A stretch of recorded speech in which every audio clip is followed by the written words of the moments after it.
भारत ने आतंक के खिलाफ एक निर्णायक कदम उठाया। पाकिस्तान में छिपे 9 आतंकी ठिकानों को नष्ट किया और लाहौर के एयर डिफेंस सिस्टम को भी ध्वस्त कर दिया, लेकिन किसी निर्दोष की जान नहीं ली। जब हम सीधे सीधे उनके एयर डिफेंस पर मार कर सकते हैं जिससे वो अपनी सुरक्षा करते हैं, जब उस पर ही प्रहार कर सकते हैं, तो उनके आम नागरिकों को मार देना क्या बड़ी बात है। लेकिन हम ऐसा नहीं करते, हम ऐसा कर ही नहीं सकते, क्योंकि हम में करुणा है, हम में प्रेम है और हम में मानवता है। हमारा युद्ध आतंक से है, मानवता से नहीं। पाकिस्तान अपने को धार्मिक देश कहता है, लेकिन मैं कहना चाहता हूं कि अगर 1-2 सिरफिरे देशों को छोड़ दें तो पाकिस्तान से ज्यादा धरती पर कोई अधार्मिक देश खोजना मुश्किल है। पाकिस्तान आतंकियों को तैयार करता है जो कि मानवता की हत्या करते हैं, मानवता को लहूलुहान करते हैं, जो निर्दोष सैलानियों का खून बहाकर निर्दोष गांव के मासूम लोगों को मारकर अपनी कायरता दिखाते हैं। मैं पूछना चाहता हूं इन आतंकियों से कि किस धर्म की सेवा हो रही है निर्दोषों के खून से? कौन सा खुदा या कौन सा भगवान खुश हो रहा है इससे? और मैं पूछना चाहता हूं पाकिस्तान से कि क्यों बार बार वो आतंक की आग में घी डालता है? क्या उसे नहीं पता कि एक दिन यही आग उसे ही भस्म कर देगी? क्या उसे अभी भी उम्मीद है कि निर्दोषों की लाशों पर उसकी राजनीति जिंदा रह पाएगी?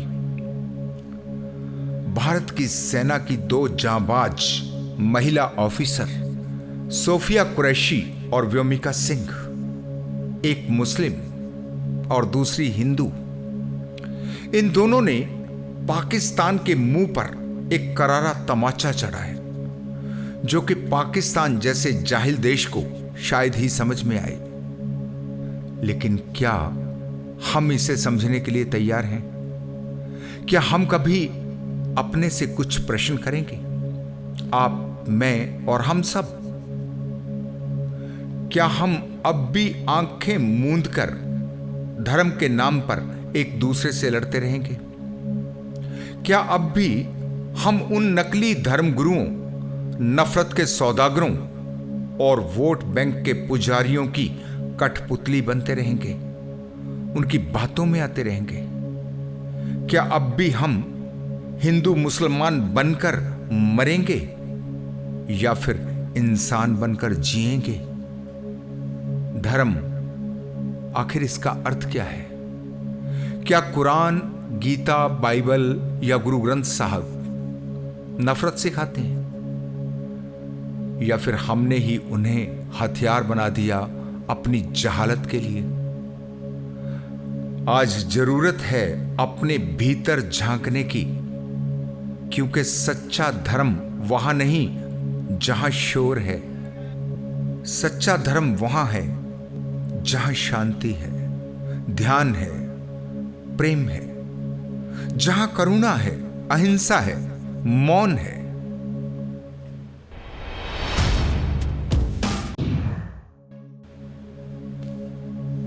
धर्म क्या है और धर्म किसका है?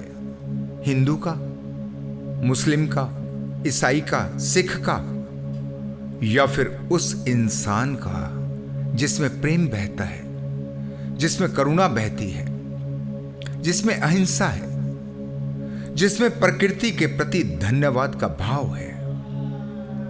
आपका यह मान लेना कि आप धार्मिक हैं इतना ही काफी नहीं है, बल्कि सच कहूं तो इससे बड़ा कोई झूठ नहीं है।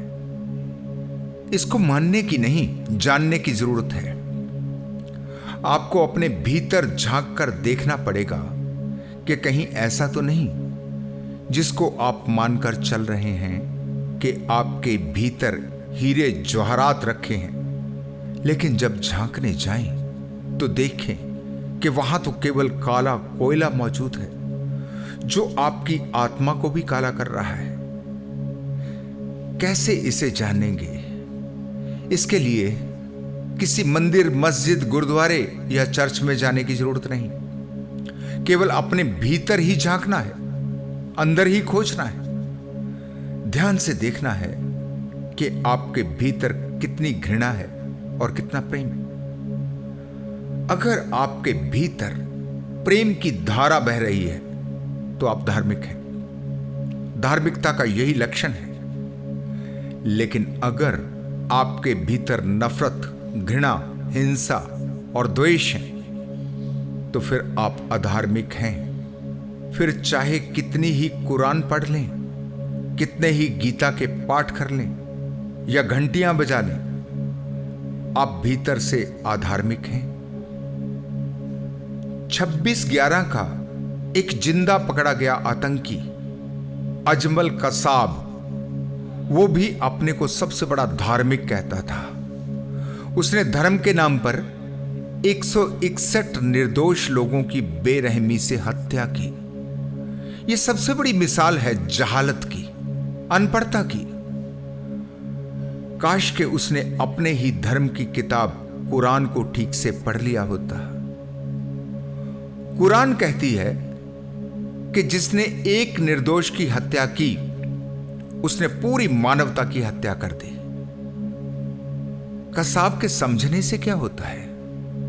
कसाब तो कहीं से भी धार्मिक नहीं था, शैतान था।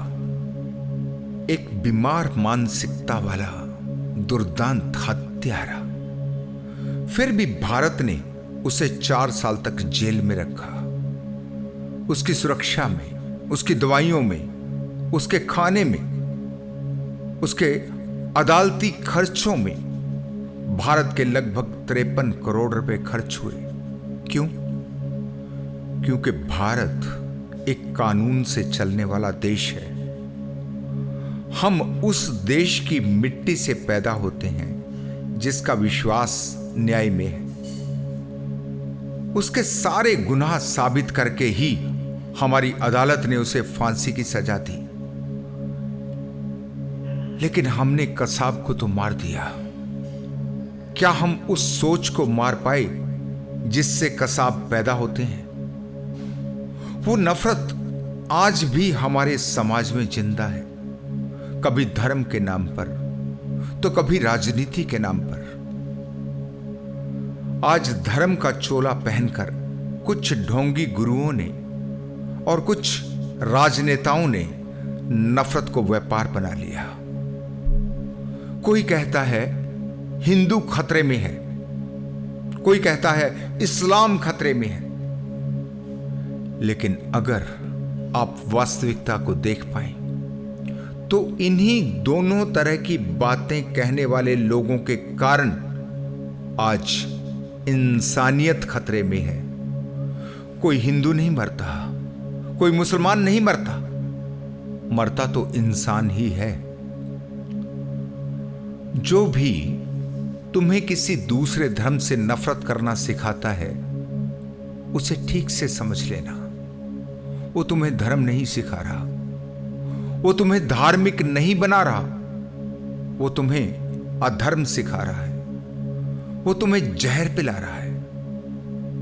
ऐसे लोगों से सावधान होना बहुत जरूरी है। फिर चाहे वो भगवा वाले हों या टोपी वाले, मंदिर मस्जिद में बैठते हों या राजनीतिक मंचों पर, अगर वो नफरत सिखा रहे हैं तो अधार्मिक हैं। इससे ज्यादा और कोई प्रमाण नहीं हो सकता। धार्मिक वो नहीं जो 5 वक्त की नमाज पढ़ता हो या मंदिरों में जाकर घंटियां बजाता हो। धार्मिक वो है जिसमें प्रेम है, करुणा है, अहिंसा है, जो किसी भी धर्म और जाति से पहले किसी इंसान में एक इंसान को देख पाता है। असली धर्म तो ध्यान है। ध्यान किसी हिंदू का नहीं, मुस्लिम का नहीं, ध्यान ईसाई का भी नहीं। ध्यान तो केवल इंसान का है। ध्यान तो तुम्हारे ही भीतर का रास्ता है जिसमें तुम स्वयं को जान सकते हो, जहां तुम धर्म को अनुभव कर सकते हो, किताबों से नहीं, मौन से, अपने भीतर के शून्य से, अपने ही भीतर के मौन से। लेकिन अहिंसा और कायरता में फर्क है। अहिंसक होना, प्रेमपूर्ण होना हमारा स्वभाव है। लेकिन अगर कोई हमें ललकारता है, अगर कोई हमारे जीवन को छीनने की कोशिश करता है, आतंक फैलाता है, तो सबसे पहले अपने जीवन की रक्षा करना हमारा कर्तव्य है। अगर हमारा शरीर बीमार हो जाए तो हमें रोग फैलाने वाले कीटाणुओं को मारना पड़ता है। वहां हम अहिंसा नहीं देख सकते। ठीक वैसे ही आतंकवाद भी मानवता का एक कैंसर है, जो किसी धर्म से नहीं बल्कि बीमार सोच से पैदा होता है। और इस सोच को समाप्त करना हम सबका कर्तव्य है। यही सच्चा धर्म है। अपनी धरती, अपने समाज और अपने बच्चों की रक्षा करना, यही धर्म का पहला नियम है। जो भी इसका विरोध करता है वो धर्म का नहीं, अधर्म का पक्षधर है। आज धर्म के नाम पर दंगे हो रहे हैं, हिंसा हो रही है, लोग तलवारें उठा रहे हैं। पुलवामा और पहलगाम जैसे आतंकी हमले हो रहे हैं जिसमें मासूमों की जान जा रही है। पाकिस्तान जैसे आतंकी देश तो प्रयास करते ही हैं कि हमारे देश में हिंदू मुस्लिम दंगे होने लगें, हिंदू मुस्लिम को मारने लग जाएं। लेकिन हमारा दुर्भाग्य है कि हमारे अपने ही देश के कुछ तथाकथित धार्मिक लोग और राजनेता भी इस आग में घी डालने का काम कर रहे हैं। ये सभी भी वही चाहते हैं जो कि पाकिस्तान चाहता है। इनके भीतर केवल एक ही बात छुपी है, लोभ और सत्ता की भूख। ये जो तुम्हें हिंदू मुसलमान करवा रहे हैं, ये चाहते हैं कि तुम आपस में लड़ो मरो ताकि ये राज कर सके, तुम पर हुकूमत कर सके। डिवाइड एंड रूल केवल अंग्रेजों की पॉलिसी नहीं थी, ये तो हमेशा से चली आ रही है। पहले कभी इस पॉलिसी को कोई नाम नहीं मिला, बस अब नाम मिल गया। अगर राज करना है तो लोगों को बांटो, उनको लड़ाओ, उनको मरवाओ, फिर उनकी लाशों के नाम से अपने लिए वोट मांगो।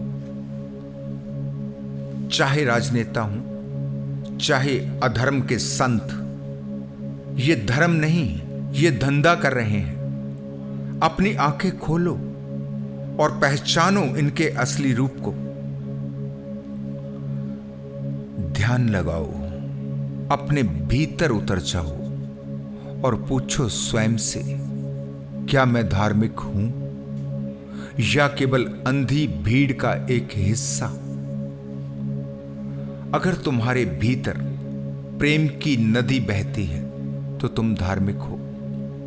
अगर नफरत और हिंसा का जहर भरा है, फिर चाहे तुम राम का नाम लो या रहीम का, तुम अधार्मिक हो। धर्म वो है जहां युद्ध नहीं शांति हो, जहां घृणा नहीं प्रेम हो, जहां भीड़ नहीं ध्यान हो, जहां ऊंच नीच नहीं केवल इंसानियत हो। यही सच्चा धर्म है और यही भारत की आत्मा है।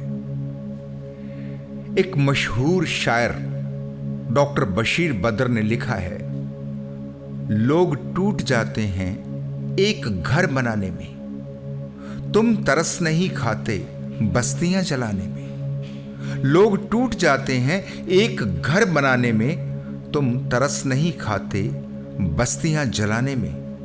हर धड़कते पत्थर को लोग दिल समझते हैं, उम्रें बीत जाती हैं दिल को दिल बनाने में।